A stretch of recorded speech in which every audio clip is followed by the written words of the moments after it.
You so happy, brown boy? I got me a dream.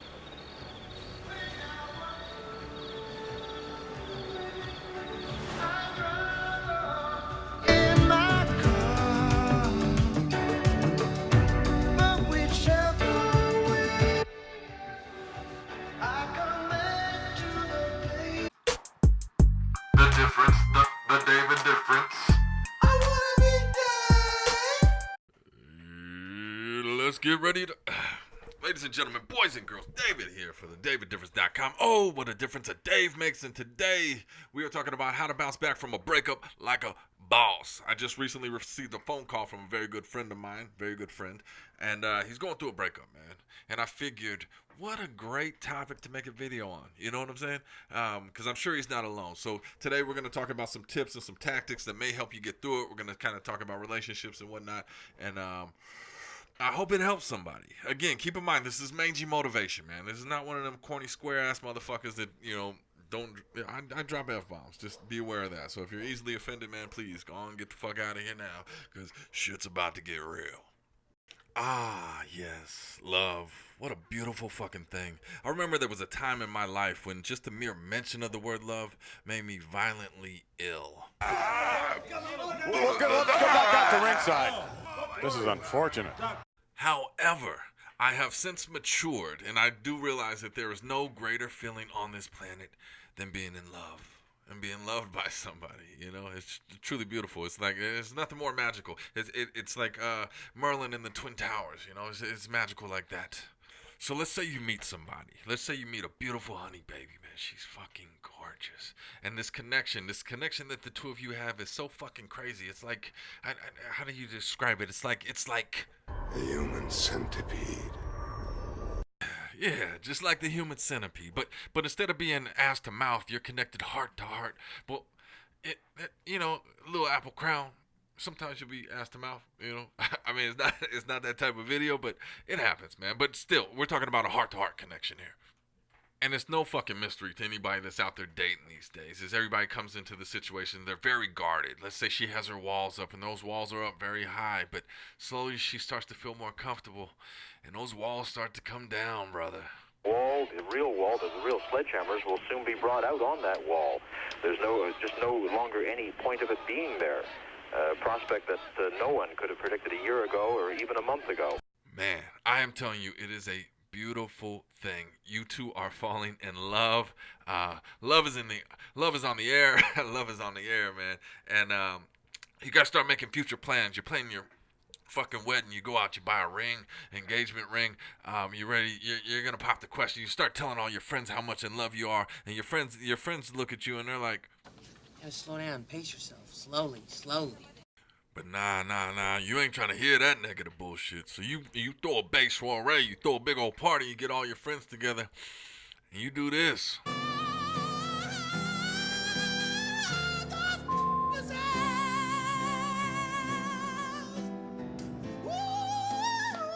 Is he spitting? Is he spitting? Oh, he's spitting at them. Is that a sign? Sign. Spit! Hey, you! Everything is just so wonderful, man. It feels fucking incredible. You're just so excited. It's just the two of you. Now it's just the two of you. It's you two against the world. You tell your mama, I'm in love. I'm finally gonna do it. I'm finally gonna do it, mama. I found the one. And then, a little misunderstanding leads to another little misunderstanding. Next thing you know, the voices in her head start kicking up, and they're like, and slowly, she starts pulling back. Next thing you know, she went full Donald Trump on your ass, talking about. We're building a beautiful wall, a big one that really works, that you can't get over, you can't get under. Then here it comes, the fucking straw that broke the camel's back. What do you mean you're leaving? What are you doing? I just called you from an airplane, telling you I was about to crash. The TiVo guy was here. I could barely hear what you were saying. He was about to leave. I couldn't even get the guy to come to the house. You know, it's very hard to get those people here. Damn. The credits have rolled on this relationship. And she's like, It's over. Go home. but you're so fucking passionate, man. You want to fight for your love, and you're like, Nothing is over! Nothing! but she's still like, It's over. you're like, Nothing is over! and still, she's like, It's over. and you're, I think you get the fucking picture. Nothing is over! It's fucking over, brother. And I know what you're thinking. I thought she was the one. Hola, amigo. Somebody call for one? Huh? You start to feel sick. You can't sleep. You lose your appetite. You can't eat. I'll leave that just there, just in case you get hungry in the night. And that's when you hear that knock at that door. And I'm sure you could predict who's on the other side of it. Prediction? Yes, prediction. Pain. Yep, you guessed it. It's your old pal Pain come to pay you a visit. Now here's the thing about pain. It could either destroy you, or you could use it to propel you and push you in a positive direction. And since this video is about overcoming heartbreak and breakups and getting back on your feet again, young player, I'm gonna give you some tips that should be able to help you out a little bit. Now, the first thing you probably want to try to do is go and put this thing back together, man. But let's just say in this case, she has made it abundantly clear that this thing is fucking over. So we're going to put it all together and say, fuck you, you fucking fuck. Hooray! So here's a little bit of advice, is just fall back for a little bit. So sometimes what you want to do, the first thing you want to do is you want to start telling everybody how horrible this fucking bitch is, or how bad this nigga treated you. And you're telling all your friends, and you're talking shit about this person you just got out of a relationship with. You're giving up all their fucking dirt because you're like, it's over. But that's a horrible fucking strategy. Horrible fucking strategy. Pull back, nigga. Get in line, nigga. Here's the thing with that is you never know. Sometimes you're just taking a break. Sometimes you got to process some shit. People make rash decisions from time to time. And maybe you both need to step back and say, well, what the fuck? Did we just fuck up a really good thing? Maybe you did. And if it does come back and you guys want to work it out, you don't put all your fucking business out there. Now you're looking like a goddamn idiot to all your friends because you done told them how fucked up and crazy this bitch is, or how fucking this nigga treated you like shit, or whatever the fuck it is, all his little insecurities. So now they know all your business. So all I'm saying is keep that shit to yourself, man. And definitely one of the tools that I use, like anytime I'm going through some shit, especially like a breakup, is journals. I always stress using a journal, writing a journal, keeping a journal. I do that shit every fucking day. But here's the thing, I've kept them for years. So I could look back and see, like, my last breakup. How did I deal with that situation? What was I going through? What was I feeling? Because I may have thought it was the end of the fucking world at that time. And that's the thing, is like, you can, if you're journaling correctly, you're putting down strategies and tactics of how you came out of that shit. And it's just a reminder, man, even though you think it's the end of the world, life will go on, things will get better. So keep a journal. And make it positive. I used to have journals where I would just write, I'm depressed, fuck this, I hate life, woo-doo. There was no strategies, there was no solutions, nothing. That's not the way to fucking journal in a positive manner. You gotta have tactics, so that way you can look back and you can school yourself and you know how to fucking get out of this, man. So keep a journal. Another tip, man, just give yourself time to feel what you're feeling. You know what I'm saying? It's a painful process. I understand that. And generally what I'll do is I'll give myself 24 to 48 hours and throw myself the most extravagant fucking pity party you done ever seen, man. But after that 48 hours, man, it's like time to get back to fucking action, man. You gotta get back on the fucking field.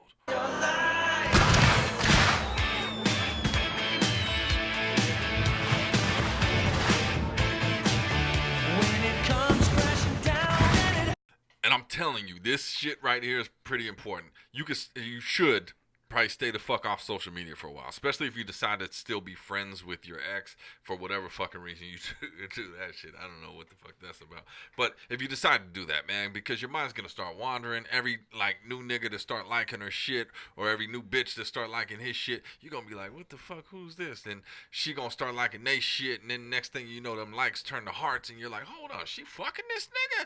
Hold on. And your mind start going fucking crazy, and who knows what the fuck's going on. But all I'm saying is, your mind's gonna start playing fucking tricks on you, and you're just gonna reopen that fucking wound.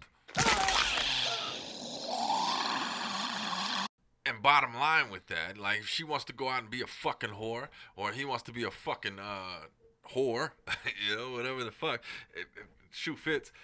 Let them be, man. They ain't the motherfucker for you. That shit that you had wasn't that fucking special. That's even more fucking confirmation that wasn't shit, nigga. And it's time to roll on. Look. This martini just done kicked in, man. So I'm gonna wrap this shit up. But to my friend that's going through that shit, here's the thing, man. You gonna be okay. Just don't let this shit fucking defeat you. The tragedy is not in losing love. The real tragedy in life is to never have been in love, to never have been loved in that capacity.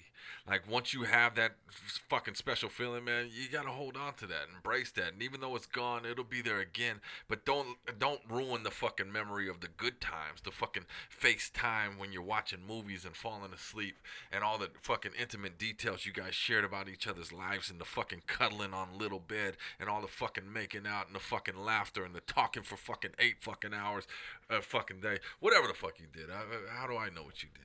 But what I'm saying is, Don't taint them moments, man, because that's a beautiful fucking thing. And just enjoy and know that you will love again. You will be free again. You will be happy again. And things do get better. You just got to keep moving forward. And I know a lot of times you're thinking, well, we talked about all this shit and it fell apart, man. Fuck it. That shit wasn't real, but Moonface. It's still real to me, damn it. And one of the biggest takeaways that I can give you to this whole video is hurt people. So don't let that relationship define your next relationship, and don't carry your baggage over, man, because you're going to end up hurting somebody that probably don't fucking deserve it just because somebody else fucked you over. Don't do that, man. Do not let this breakup make you bitter, because you're a boss and you're better than that, and you will be back better than ever. And that's